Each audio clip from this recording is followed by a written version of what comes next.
Assalamualaikum warahmatullahi wabarakatuh. Di sini saya mau Tasya Gantomo dengan NIM akhir 81. Saya saya dan teman saya akan mempresentasikan tentang teori monisme.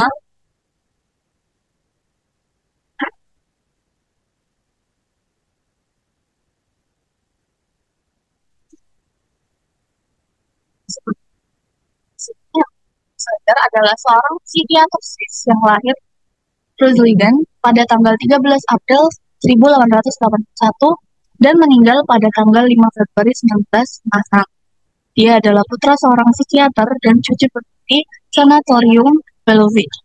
Setelah lulus dari sekolah menengah klasik di Konstanz dan Schaffhaus, ia melanjutkan pendidikannya dengan belajar di Universitas Lausanne dan dari tahun 1900 hingga 1906.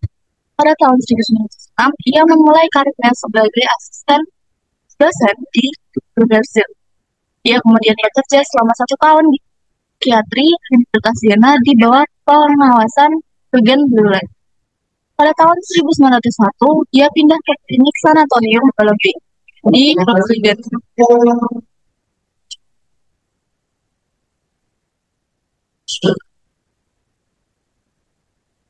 mana dia bekerja sebagai dokter. Dia adalah promotor psikiater esensial. Dia meninggal pada tahun 1996. Selain banyak penghargaan selanjutnya, dokter penghormatan dari Universitas Basel pada tahun 1941 dan Universitas Freiburg pada tahun 1955. Ia juga menerima penghargaan dari Asosiasi Ahli Saraf dan Psikiater Jerman pada tahun 1953.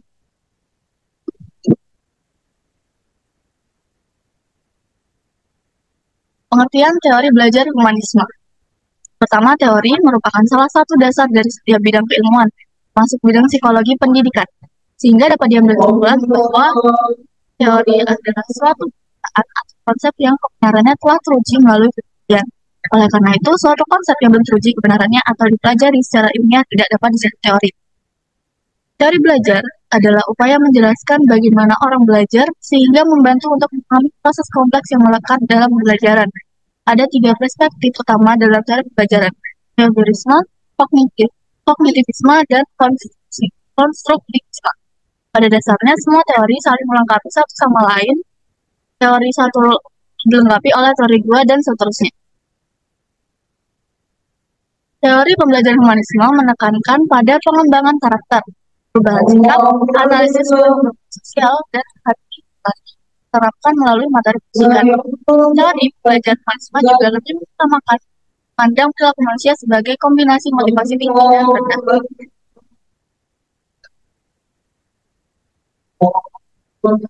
Kelebihan teori humanisme, yang pertama, indikator keberhasilan motivasi teori belajar ini adalah siswa merasa nyaman saat belajar, dan terjadi perubahan tingkah laku dan pola pikir, bukan hanya karena kepaksaan atau keinginan saja. Yang kedua, siswa diharapkan mampu mengendalikan diri tanpa melanggar atau merampas hak orang lain dan menjadi orang yang tidak terikat pada pendapat orang lain.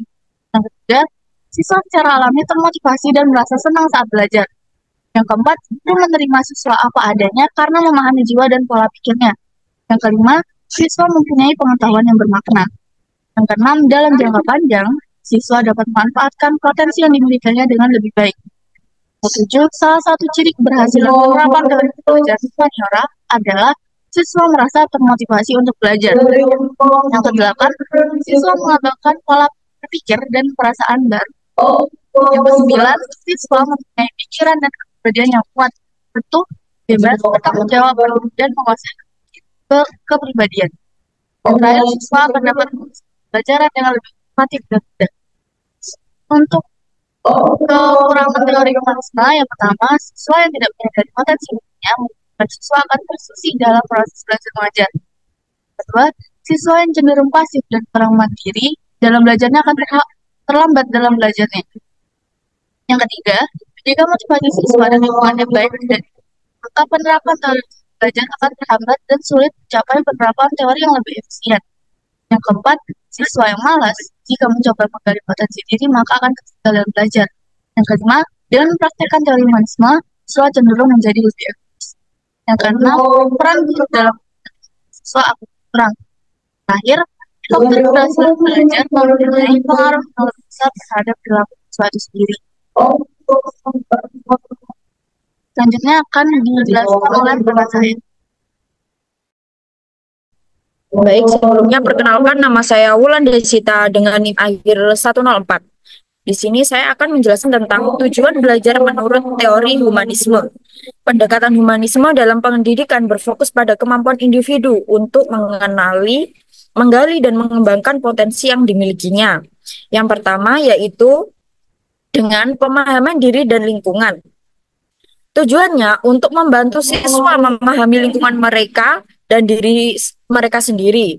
Selanjutnya yang kedua ada aktualisasi diri.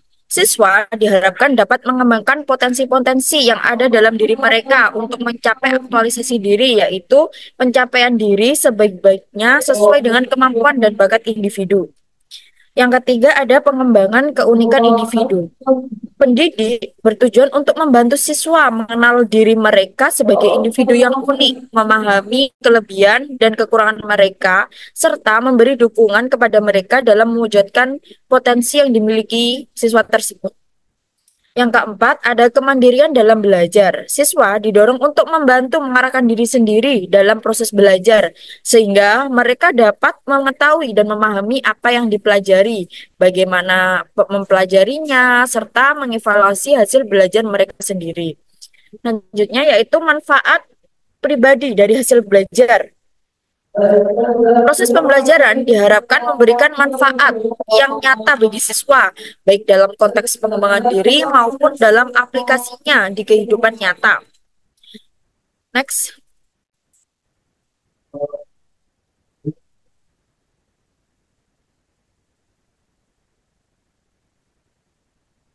Aplikasi teori belajar humanisme. Aplikasi teori humanistik lebih menekankan pada ruh atau spirit yang mewarnai proses pembelajaran dan metode-metode yang diterapkan.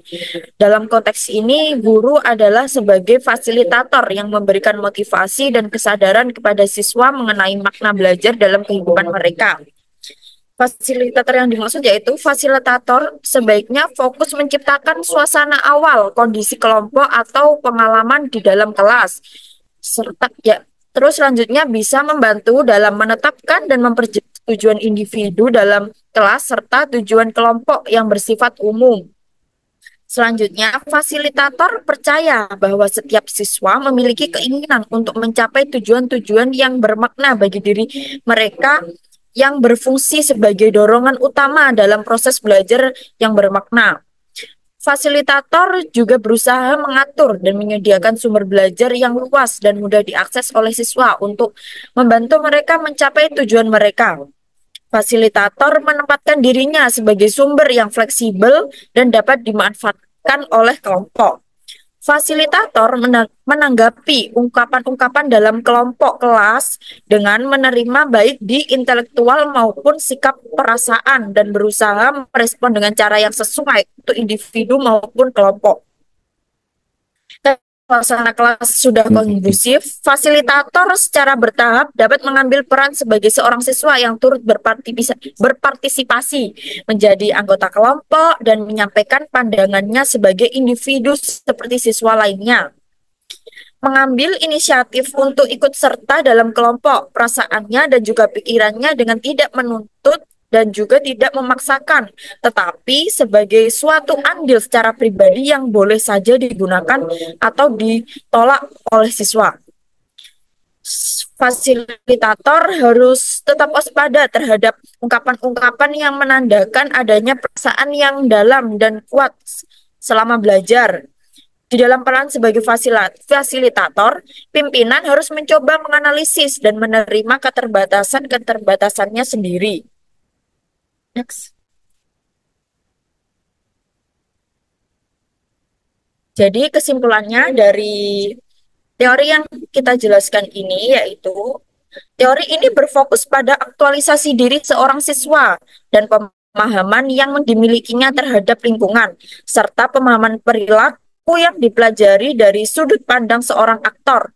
Fokus pendekatan pendidikan humanistik adalah pengembangan positif dan pengakuan terhadap potensi yang dimiliki individu.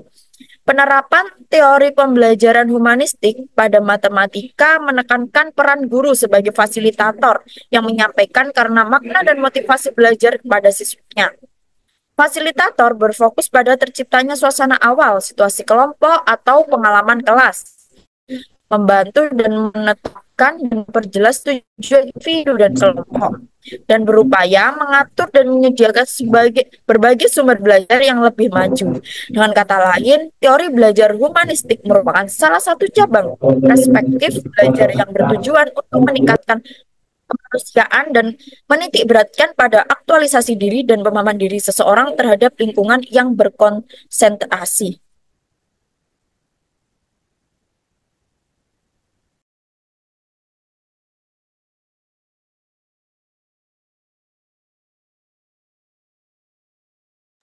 Selanjutnya dibuka sesi pertanyaan untuk 3 penanya tercepat.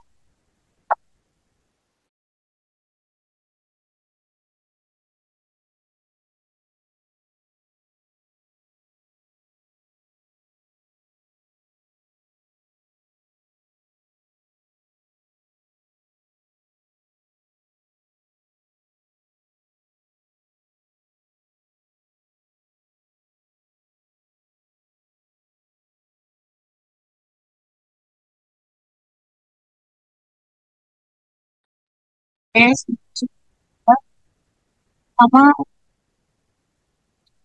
silakan.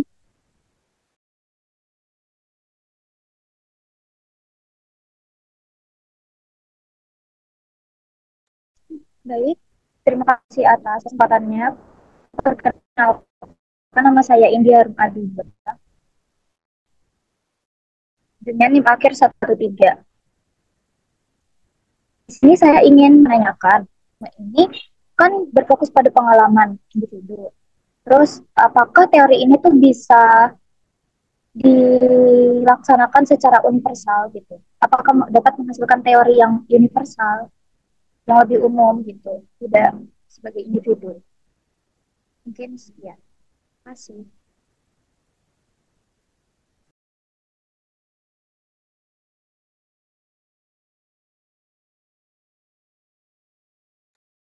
Selanjutnya, silakan.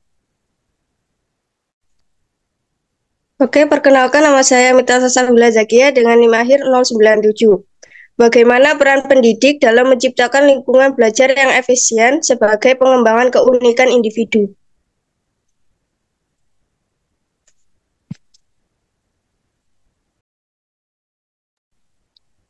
Terima kasih. Selanjutnya, Indra silakan. Nama saya Lingga Mahardika Wisono dengan NIM 089, izin bertanya. Tadi kan dijelaskan bahwa guru itu sebagai fasilitator. Nah, anak SMA sekarang kan kurikulum Merdeka itu mungkin lebih dituntut presentasi sendiri dan mempelajari sendiri, sehingga itu guru hanya memperbaiki apa yang telah disampaikan siswa. Apakah masih ada hubungannya dengan teori humanisme atau tidak? Terima kasih. Terima kasih. Pertanyaannya tolong taruh di kolom jawab. Baik, sekian dari kelompok kami. Kurang lebihnya mohon maaf. Waalaikumsalam warahmatullahi wabarakatuh. Selanjutnya saya akan menjawab pertanyaan yang bertanya tadi di kelompok bagian materi tentang humanisme, pendekatan di humanisme dari teori Ludwig Wiesbanger. Di sini saya akan menjawab pertanyaan dari Indi Harum Adibah. Apakah pendekatan humanisme yang fokus pada pengalaman individu dapat menghasilkan teori yang relevan secara umum atau tidak subjektif? Pendekatan humanisme memang memiliki tantangan dalam menghasilkan teori yang bersifat umum dan objektif. Namun teori humanisme memberikan kontribusi yang sangat berharga dalam memahami kompleksitas pengalaman manusia. Teori humanisme lebih relevan dalam menjelaskan mengapa individu berperilaku dengan cara tertentu dalam konteks tertentu daripada memberikan penjelasan universal tentang perilaku manusia. Jadi, pendekatan humanisme yang fokus pada pengalaman individu dapat menghasilkan teori yang relevan secara kontekstual, namun sulit untuk menghasilkan teori yang bersifat umum dan sepenuhnya. Penting untuk diingat, tidak ada satu pendekatan penelitian yang sempurna. Pendekatan humanisme dapat dikombinasikan dengan pendekatan lain seperti pendekatan kuantitatif untuk mendapatkan pemahaman yang lebih lengkap tentang fenomena psikologis. Bagaimana jawabannya, Mbak Indi? Apakah bisa diterima? Sudah cukup menjawab. Terima kasih. Selanjutnya, untuk pertanyaan dari Lingga. Pertanyaannya yaitu, dijelaskan bahwa guru adalah fasilitator bagi para siswa. Namun pada kurikulum Merdeka ini, siswa disuruh agar mandiri dan presentasi materi yang telah diberikan dan guru hanya membenahi hasilnya. Apakah hal ini masih berhubungan dengan teori humanisme? Konsep guru sebagai fasilitator dalam kurikulum Merdeka sangat sejalan dan prinsip-prinsip humanisme. Alasannya, fokus pada siswa, baik kurikulum Merdeka maupun teori humanisme menempatkan siswa sebagai pusat pembelajaran. Keduanya menekankan pentingnya memberikan otonomi kepada siswa untuk mengembangkan diri. Guru dalam kedua konsep, guru lebih sebagai pembimbing dan fasilitator daripada sebagai penyampai informasi secara pasif. Guru membantu siswa menemukan makna dalam belajar berkritis. Kurikulum Merdeka mendorong pembelajaran aktif, di mana terlibat langsung proses belajar. Hal ini sejalan dengan pandangan humanisme yang menganggap manusia sebagai makhluk yang aktif dan ingin tahu. Namun ada beberapa perlukan, yaitu keseimbangan. Meskipun memberikan kebebasan kepada siswa, guru tetap memberikan struktur dan bimbingan sebagai fasilitator. Peran mereka tetap penting dalam merancang pembelajaran yang bermakna dan memberikan umpan balik yang konstruktif. Sumber dayanya itu implementasi kurikulum Merdeka membutuhkan sumber daya yang cukup, baik sarana prasarana maupun pengembangan profesional guru. Jadi kesimpulannya, garis besar guru sebagai fasilitator dalam kurikulum Merdeka sangat sejalan dengan teori humanisme. Keduanya menekankan pentingnya menempatkan siswa sebagai pusat pembelajaran dan memberi mereka kesempatan mengembangkan potensi diri secara maksimal. Namun keberhasilan implementasi kurikulum Merdeka sangat tergantung pada bagaimana konsep ini dijalankan di lapangan. Guru perlu memiliki kompetensi yang memadai untuk menjadi fasilitator yang efektif, dan sekolah perlu menyediakan dukungan yang diperlukan. Apakah jawaban saya bisa diterima? Bisa, terima kasih atas penjelasannya Mbak Ulan. Siap, sama-sama Mas Lingga.